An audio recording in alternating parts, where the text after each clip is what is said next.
before going into the formulas of bond pricing, let's recall some key concepts that are useful for the remainder of this module. So this is very important, the definition of present value. So it's the value of a series of cash flows calculated today, discounted at a given interest rate. And the present value is always less than or equal to the future value of an investment. Okay, why is that? Because money has interest earning potential. Okay, so the future value is always higher or equal to the present value.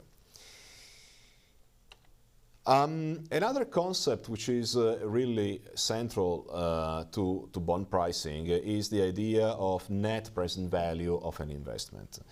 The net present value of an investment is the difference between the present value of the cash flows, okay, and the initial value of the investment. So in mathematical terms, net present value is equal to the sum of the present value of the cash flows, okay, for t that goes from 1 to capital T.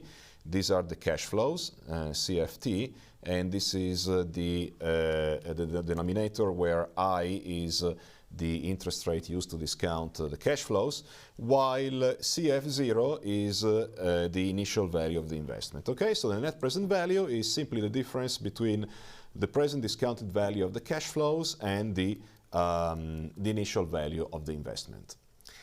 Now, when the net present value is equal to 0, okay, there is a particular interest rate that ensures that. Okay, so there is a particular interest rate I that ensures that the net present value is equal to 0.